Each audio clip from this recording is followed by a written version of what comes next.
Bonjour à tous et bienvenue sur Vélizy TV en ce premier JT de mars 2020. Aujourd'hui, on parle ensemble de musique électronique, d'histoire à nouveau, de cinéma et de campagne de recrutement. À l'occasion du festival de musique électronique Electrochic qui se déroule bientôt à Versailles et dans toutes les villes avoisinantes, le centre commercial Westfield Vélizy 2 organisait 2 afterwork avec des sets de DJ.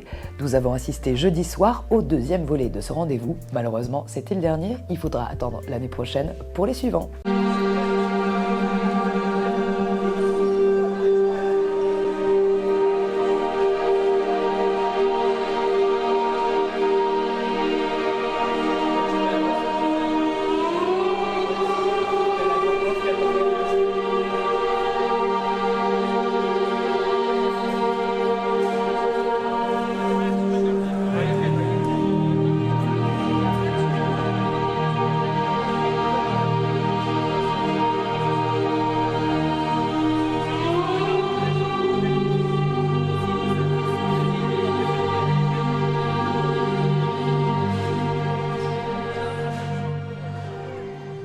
Nous entretenons de très bonnes relations avec Versailles Grand Parc, qui a été à l'initiative de cette expérience musicale Electrochic. Et nous voulions nous associer à ce rendez-vous musical pour accueillir des artistes, des DJ, et créer un showcase musical dans les tables de Vélizy 2 et ainsi offrir un moment de loisir et de détente à tous les clients qui viennent profiter des restaurants et des afterworks du jeudi soir.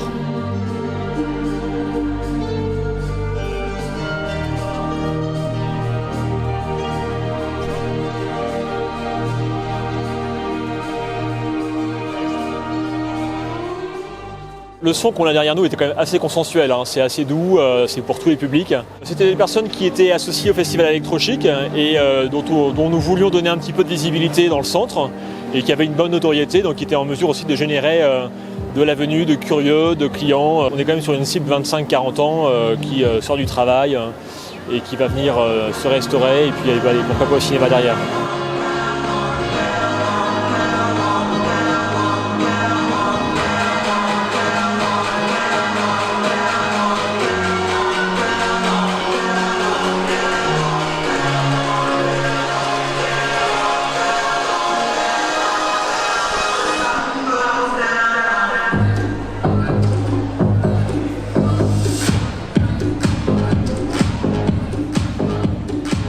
Ça marche bien, il y avait une centaine de personnes qui sont venues.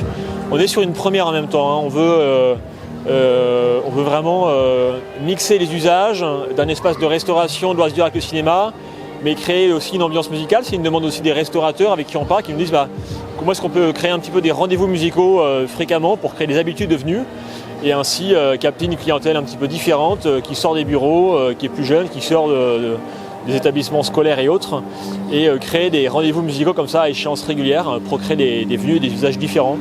Et voilà, donc on teste et on va améliorer les fois prochaines encore plus pour des plus grands noms, des plus grandes expériences musicales, mais on est vraiment sur une expérience nouvelle.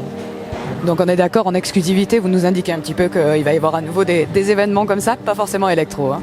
Oui, les attentes des clients sont vraiment aujourd'hui sur cette thématique du loisir, de la restauration, du moment partagé. Et on veut créer ces événements musicaux, artistiques, culturels, en soirée, en journée, pour répondre à ces attentes et puis capitaliser sur ce très bel écrin qu'on a créé, qu'on a ouvert il y a à peu près 1 an maintenant. Nous continuons nos petits sujets histoire sur l'origine des noms de rues de Vélizy. Aujourd'hui, nous partons dans le quartier du Clos, à la rue Berlioz. Si de nombreux Vélizyens connaissent bien évidemment la rue Berlioz et le célèbre compositeur français qui a donné son nom à cette voie au sein du quartier du Clos, peut-être sont-ils en revanche assez rares à savoir que Berlioz avait été par exemple interdit de la pratique du piano par son père, qu'il maniait la plume avec autant de délices que de volupté. Replongeons-nous dans le passé pour découvrir les grandes lignes de l'histoire de ce personnage inspirant. Hector Berlioz se passionne très vite pour la musique en composant ses premières partitions dès l'âge de 12 ans à la flûte, à la guitare et au flageolet. Fermement contraint par un père autoritaire à s'inscrire en faculté de médecine, il finit par s'en échapper pour intégrer le Conservatoire de Paris sous l'enseignement émérite de Jean-François Le Sieur. Féru de grandes œuvres classiques telles que le fameux Faust de Goethe, c'est en s'éprenant follement d'Harriet Smithson et en étant éconduit par cette même actrice campant le personnage d'Ophélie dans le Hamlet de Shakespeare que le romantique Berlioz, au tempérament illusionné et torturé, torturé, enfant de son chef-d'œuvre le plus absolu, la symphonie fantastique, première musique à programme de l'histoire. Avant de décéder, plus estimé que célébré, Berlioz reconnaît comprendre que sa personnalité excessive et contradictoire l'a desservi et que son originalité musicale ne pouvait trouver accueil satisfaisant dans son époque. Persuadé que les générations à venir seraient plus enclines à apprécier ses propositions et à en comprendre le message, il prononce sur son lit de mort cette phrase prédictive : « Enfin, on va jouer ma musique ».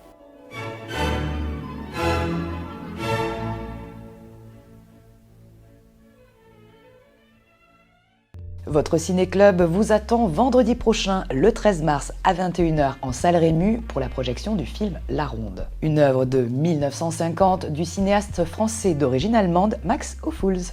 Bonjour à tous, toute l'équipe du Ciné-Club de Vélizy vous attend nombreux le vendredi 13 mars prochain à 21h Centre Maurice Ravel, salle Rému pour la projection d'un chef-d'œuvre de Max Ophüls qui s'intitule La Ronde.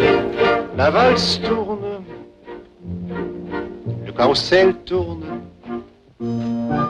et la ronde de l'amour peut tourner aussi. Alors Max Ophüls, je ne sais pas si vous le saviez, c'était le cinéaste préféré de Stanley Kubrick. C'est d'après Martin Scorsese l'un des plus grands cinéastes au monde. Et c'est vrai que La Ronde, qui est un film à sketch, prouve que ce cinéaste, un peu comme Hitchcock, ne s'intéressait pas tant à l'histoire que la manière dont elle va être racontée. Alors c'est l'occasion de plusieurs histoires autour de rencontres hommes-femmes, d'amour galante, où la trahison, le mensonge, l'hypocrisie sont toujours de mise. Les maris ne peuvent pas toujours être des amoureux. Ah. Tu as été l'amant d'une femme mariée.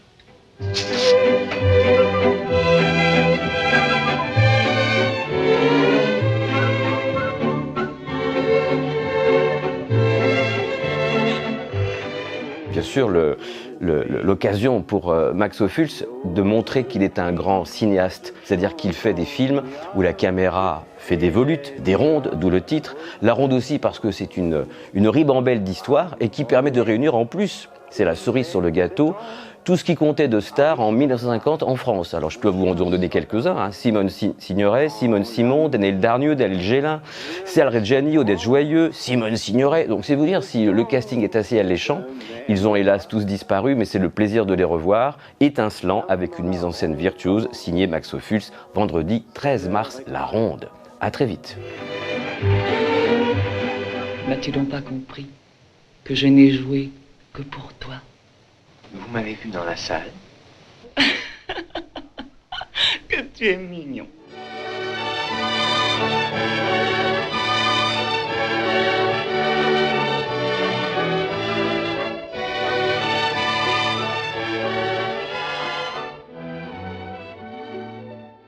Nous concluons ce journal par le deuxième opus de notre petit conseil dédié à la Marine nationale et à son actuelle grande campagne de recrutement. Un programme proposé en partenariat avec Ceprem Prod où plusieurs portraits d'agents sont présentés.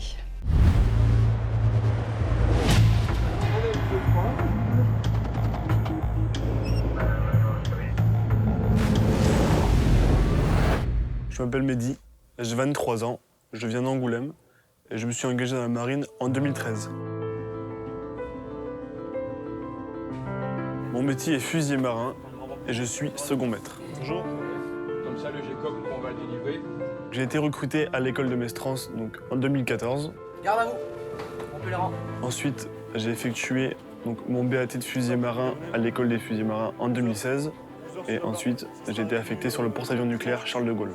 On ira sous la barre, vite fait, faire des entraînements. Mon métier consiste à assurer la protection et la sécurité du porte-avions en tout temps et en tout lieu.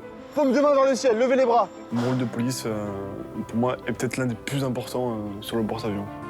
On passe l'arme dans le dos. Un fusilier marin, Sécurité. c'est un homme qui est armé, qui a la connaissance de l'armement et qui, si besoin, pourra s'en servir. 2. Là, l'individu relevé.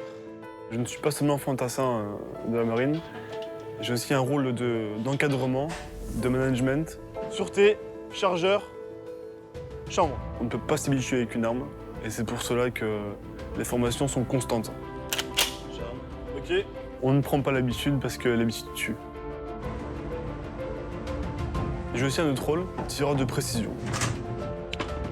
Ce rôle-là est essentiel à la sécurité du bateau lorsque l'on passe des points très sensibles.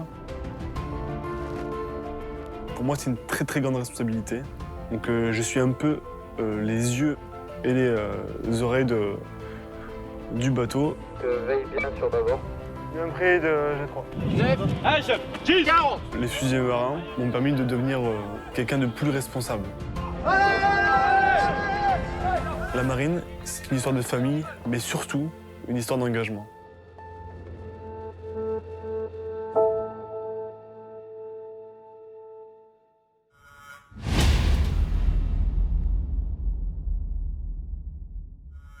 Pour ce week-end, chers auditeurs, sachez que la fête foraine de Vélizy, baptisée la fête du printemps, vous le savez, est de retour du 7 au 22 mars.